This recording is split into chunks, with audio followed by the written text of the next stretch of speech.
In the Third Age of Middle-earth, Saruman the White arrived in the Grey Havens, bearing wisdom and a magical prowess that could be of great aid to the free peoples. His coming was as the lighting of a beacon amidst the shadows cast by Sauron. Yet, Saruman, who had the potential to save many lives, was destined to betray those who he professed to serve and emerge as a treacherous turncloak of the very worst ilk. The tale of Saruman the White is one of light corrupted and of wisdom twisted. But how and when did Saruman succumb to the darkness? What twisted path led him astray, and for how long did he secretly consort with the enemy? These questions shall find their answers within this video. Join me as we unravel Saruman's fall from grace, a journey fraught with intrigue and betrayal.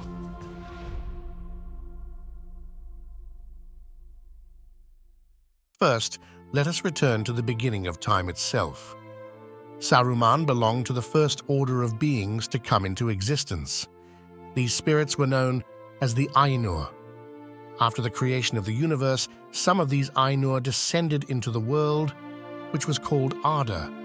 These Ainur divided into two orders, known as the Valar and the Maiar. The Maiar were less powerful than the Valar, and it was to this lesser order that Saruman and the other wizards belonged. Saruman's original name was Curumo. He served a powerful Valar known as Aule the Smith, along with other Maiar such as Sauron, who was at this time named Myron. In these ancient so-called days before days, Curumo and Myron would have likely known each other well, and perhaps have even been friends. After all, they shared several traits. Aside from being intelligent and ambitious, they both had a love for order, yearning to sculpt chaos into harmony. Sauron had, in fact, been very like Saruman, and so still understood him quickly and could guess what he would be likely to think and do. Though Myron was quick to descend into darkness, becoming known as Sauron, Curumo was in no such rush. He served the Valar well for thousands of years. So well that when the Valar were deciding which of the Maiar would be sent to Middle-earth to become wizards, he was deemed to be a good candidate, as detailed in the unfinished tales. Who would go? For they must be mighty, peers of Sauron, but must forego might, and clothe themselves in flesh so as to treat on equality and win the trust of elves and men. But two only came forward, Curumo, who was chosen by Aule, and Alatar, who was sent by Orome. Then Manwë asked, where was Olorin? And Olorin, who was clad in grey and having just entered from a journey had seated himself at the edge of the council, asked what Manwë would have of him. Manwë replied that he wished Olorin to go as the third messenger to Middle-earth. But Olorin declared that he was too weak for such a task and that he feared Sauron. Then Manwë said that was all the more reason why he should go, when that he commanded Olorin. Illegible words follow that seems to contain the word third. But at that Vardar looked up and said, not as the third, and Curumo remembered it. Curumo willingly volunteered to become one of the wizards, his heart ablaze with purpose, while Olorin, who would later be known as Gandalf, was reluctant, and therefore had to be ordered to go by the decree of Manwë himself. Manwë's display of faith in Olorin, combined with Vardar's comment, implying that she deemed Olorin to be equal to or above the other wizards, ignited a spark of envy that took root in the very soul of Curumo. Upon Eriador's western shores, the five wizards arrived in Middle-earth. Curumo, a figure of mystery, graced the havens first, then came the others. Each was greeted by Círdan the shipwright, the keeper of the havens and lord of Lindon. Círdan was the secret keeper of Narya, one of the three elven rings of power. He would choose to bestow this kingly gift upon the wizards. Though Curumo came first and was the head of the Order of the Istari, Círdan made the decision to bestow Narya upon Olorin. The first to come was one of noble mien and bearing, with raven hair and a fair voice, and he was clad in white. Great skill he had in works of hand, and he was regarded by well nigh all, even by the Eldar, as the head of the order. Others there were also, 2 clad in sea blue and 1 in earthen brown, and the last came one who seemed the least, less tall than the others, and in looks more aged, grey-haired and grey-clad, and leaning on a staff. But Círdan, from their first meeting at the Grey Havens, divined in him reverence, and he gave to his keeping the 3rd ring, Narya the Red. Kurumo would later discover that it was Olorin who was deemed most deserving of bearing Narya. Upon learning of this revelation, the bitterness within Kurumo's heart grew. He greatly desired a ring of power for his own, and therefore harbored much envy and resentment towards Olorin. Now that the wizards wandered the lands of Middle-earth, men gave the wizards new names. Kurumo became known as Saruman the White, while Olorin was called Gandalf the Grey. 3 more Maiar joined Kurumo and Olorin in Middle-earth, Radagast the Brown and the 2 Blue Wizards. Saruman went east with the 2 Blue Wizards for many years, whilst Gandalf and Radagast remained in the west. For the purposes of this video, all that we need to know of this period is that Saruman was studying the ancient ways of Sauron, during which time he developed an envy of the Dark Lord. Too long he had studied the ways of Sauron in hope to defeat him, and now he envied him as a rival rather than hated his works. In the dark waters of Sauron's ambition, Saruman found his reflection as he succumbed to the allure of imitation. And so, Saruman, ensnared in the throes of this bitter longing, followed in the footsteps of Sauron. Saruman returned from the distant reaches of the east around the year 2463 of the Third Age. His reappearance rather conveniently aligned with the end of the Watchful Peace and the re-emergence of the ominous shadow that was growing in the heart of Mirkwood. The White Council was soon formed, a coalition of the wise and powerful who would decide how to deal with this growing threat. Saruman aspired to lead the council, a desire born out of his own vanity. Yet, it was only after Gandalf, who was favored by Galadriel, gracefully declined the role, that the leadership was offered to Saruman.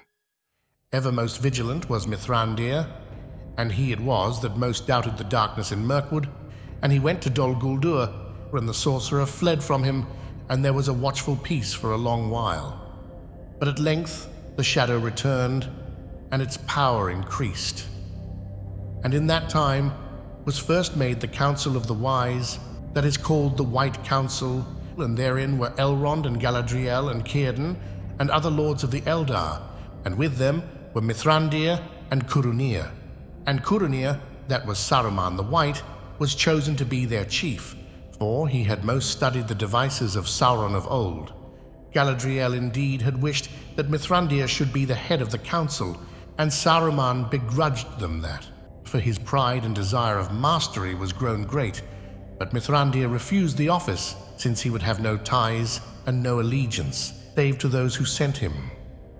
Once again, the preferential treatment that Gandalf received from the elves served to stoke Saruman's simmering enmity. In the year 2759 of the Third Age, a new chapter unfolded for the White Wizard. Saruman ventured to Rohan seeking the keys to the ancient fortress of Isengard, which had been in the hands of the hostile men of Dunland for around 50 years. After receiving approval from the Steward of Gondor and the King of Rohan, Saruman made his new home there within the Tower of Orthanc. In this way, Saruman began to behave as a lord of men, for at first he held Isengard as a lieutenant of the steward and warden of the tower. But Frealaf was as glad as Beren to have this, and to know that Isengard was in the hands of a strong friend. A friend he long seemed, and maybe in the beginning he was one in truth. Though afterwards, there was little doubt in men's minds that Saruman went to Isengard in hope to find the stone still there, and with the purpose of building up a power of his own. Saruman would have found many lost treasures of the Old Kingdom in the Tower of Orthanc, which had been locked for many years. Among them was one of the few remaining Palantiri, the legendary Seeing Stones.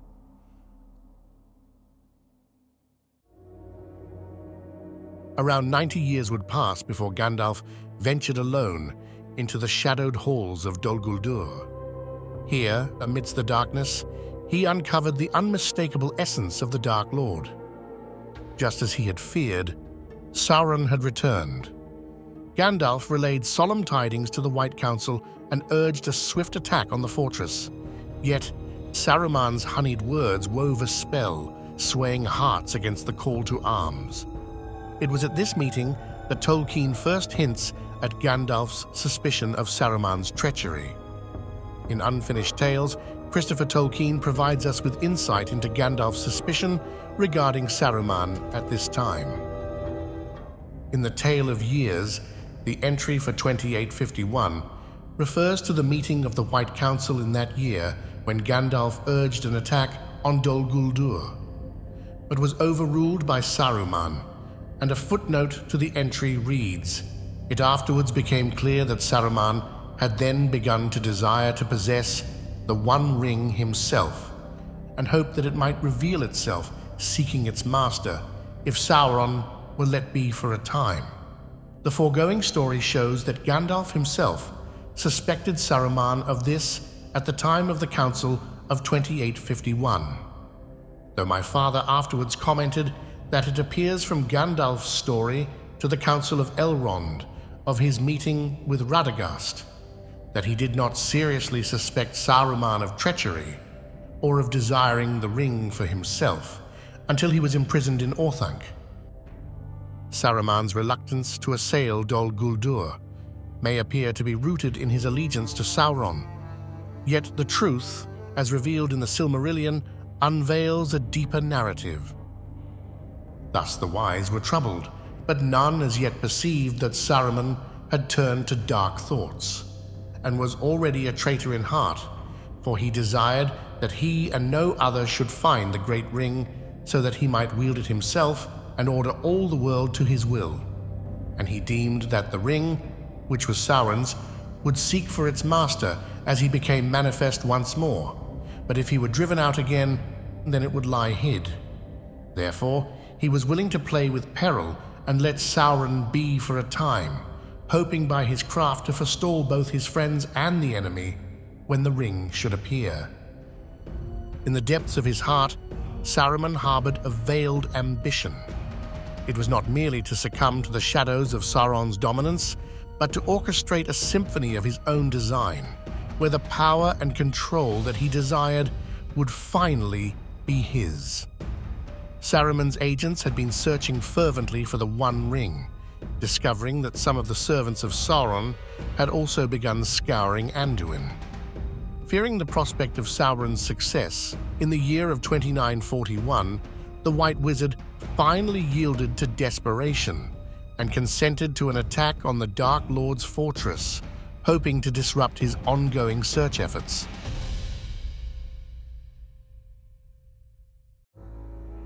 Having been driven from Dol Guldur, Sauron's dark essence fled back to the heart of Mordor, reclaiming his throne within the ominous fortress of Barad-dûr. There, within the walls of his dark tower, he kept the Ithil Stone, another of the lost Seeing Stones, enabling him to communicate with Denethor in Minas Tirith, and with Saruman in Orthanc. 12 more years would pass before the final gathering of the White Council took place. Tolkien unveils the inner workings of the White Wizard's mind at this time, casting light upon his shadowed intentions. Certainly after the last White Council, 2953, his designs towards Rohan, though he hid them, were evil. He then took Isengard for his own and began to make it a place of guarded strength and fear, as though to rival Barad-dûr. His friends and servants he drew then from all who hated Gondor and Rohan, whether men or other creatures more evil. From the north of the Misty Mountains, he beckoned forth tribes of orcs, luring them into his service. He also forged alliances with the Dunlendings, nurturing the seeds of his dark ambitions. Stealthily, he molded his army, casting shadows upon the borders of Rohan, sowing seeds of unrest and fear. Just a few decades later, as early as the year 2990, Saruman descended even further into depravity as he began his own special breeding of improved orcs at Isengard. Through methods learned from his master, or otherwise rediscovered through his own research, he crossbred orcs with men to make half-orcs as well as his own Uruk-hai, both of which could endure daylight. The breeding of half-man, half-orc hybrids and Uruk-hai is a dark business indeed, and it shows the depths of Saruman's descent into immorality. Though unnerving to consider, this breeding program was very effective. Eomer describes these new orcs while recounting the tale of their battle against the orc host that emerged from the east wall. 15 of my men I lost, and 12 horses, alas, for the orcs were greater in number than we counted on. Others joined them, coming out of the east across the great river. Their trail is plain to see a little north of this spot, and others too came out of the forest. Great orcs, who also bore the white hand of Isengard. That kind is stronger and more fell than all others. The White Wizard's evil and vile breeding program was paralleled by the disturbing source of the meat required to sustain his new orcs, as described by Ugluk. We are the fighting Uruk-hai. We slew the great warrior. We took the prisoners. We are the servants of Saruman the Wise, the White Hand, the hand that gives us man's flesh to eat. Due to the portrayal in the Peter Jackson movies, there lies a belief within the fan community that Saruman's otherwise pure spirit is corrupted by the Dark Lord's malevolent touch via the Palantir. Yet venture into the pages of the appendices, and you will find the truth.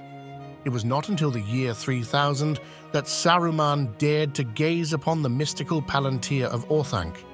It was during this fateful year that the tendrils of Sauron's dark influence began to weave around his soul, entwining the destinies of the two spirits in a dance of fate. Then, in the year 3018, some 18 years since Saruman first gazed into the Palantir of Orthanc, Gandalf the Grey embarked upon his fateful journey in order to answer the summons of the White Wizard. I came at long last to the dwelling of Saruman. I rode to the foot of Orthanc and came to the stair of Saruman, and there he met me and led me up to his high chamber. He wore a ring on his finger. I am Saruman the Wise, Saruman Ringmaker, Saruman of many colors. A new power is rising. Against it, the old allies and policies will not avail us at all. There is no hope left in elves or dying Numenor. This then is one choice before you, before us. We may join with that power. It would be wise, Gandalf. Here, we are told that Saruman wore a ring upon his finger, a token of emulation. A ring that was an echo of the Dark Lord's own craft. He donned this new ring and dared to name himself Ringmaker, further echoing the Dark Lord. Although Saruman's ring may well have been less potent than a true ring of power, it likely still possessed some degree of magic. So we should note that if Saruman's ring acted like the other rings of power, it would likely enhance the natural abilities of its bearer. But also they enhanced the natural powers of a possessor, thus approaching magic, a motive easily corruptible into evil, a lust for domination. His ring would have amplified not only his gifts, but also his envy and hunger for dominion. In its embrace, Saruman's longing for power would rage like a tempest unchecked, dragging him faster and deeper into the dark abyss of evil. Gandalf languished upon the pinnacle of Orthanc for more than 2 months, stranded upon this island in the clouds. But hope, like a radiant beacon, pierced through the gloom when Gwaihir, Lord of the Great Eagles, soared to his rescue. Yet, as Gwaihir bore Gandalf away, Saruman, the once wise, now entangled in his own web of deceit, foresaw the looming specter of consequences. The escape of Gandalf would mean that his true nature would be revealed to men and elves. It also threatened to provoke the wrath of Sauron. Therefore, at this juncture, there was no turning back to the path of righteousness, even if he so wished. Saruman, now sensing the encroaching threat from every direction, fortified Isengard, shaping its defenses with the determination of a soul in the throes of desperation. With a touch tainted by darkness, he transformed Nan Curunir, the enclosed valley nestled at the foot of the mountains, in which Isengard could be found, into a bleak reflection of Mordor, his own personal sanctuary of shadows and secrets. A strong place and wonderful was Isengard, but Saruman had slowly shaped it to his shifting purposes and made it better, as he thought, being deceived. For all those arts and subtle devices for which he forsook his former wisdom, and which fondly he imagined were his own, came but from Mordor, so that what he made was naught, only a little copy, a child's model or a slave's flattery of that vast fortress, armory, prison, furnace of great power, Barad-dûr, the Dark Tower, which suffered no rival and laughed at flattery, biding its time, secure in its pride and its immeasurable strength. Saruman remained in communication with Sauron through the Palantir, despite their tumultuous bond, for he still yearned for redemption in the eyes of the Dark Lord. The land of Rohan would serve as his canvas, an opportunity to paint his loyalty in bold strokes, to prove his worth as a steadfast ally to Sauron. And so dawned Isengard's war upon Rohan. Through this fair land, Saruman's forces swept like a scythe, leaving naught but anguish in their wake. The tale of horror that they etched upon the very soil of the Riddermark revealed the depths of Saruman's descent into darkness, a descent which was now complete.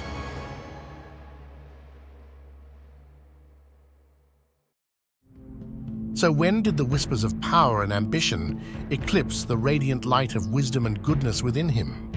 It undoubtedly began with the seeds of envy and jealousy sown by his own desires for dominion that took root within his mind in the early days of Arda. Saruman's fall into shadow was not marked by a single moment of reckoning, but rather a gradual descent spanning 2 millennia. Like a river flowing relentlessly towards a dark abyss, his path was slow and meandering, yet inexorable. And why did Saruman become evil at all? The answer lies not in Sauron or the Palantir, but in the depths of his own mind. The rings of power, once the objects of his study, became an obsession, weaving their dark spell around his heart. With each whisper of the Dark Lord's name, his admiration grew, consuming all traces of light within him. And when he slipped on his own ring, his malice and an insatiable hunger for dominion was magnified even further. Yet another noble heart laid low by the temptation of the shadow. Thank you very much for tuning into Realms Unravelled. Before I bid you a fond farewell, we would like to take this opportunity to light the beacons and call for aid. If you did enjoy this video, we would ask that you kindly click the like button below. Also, we would be very grateful if you would consider subscribing and clicking on the bell icon. By doing so, you will be notified when we upload new videos. Thanks again for watching, and until next time, farewell, fellow explorers of Middle-earth.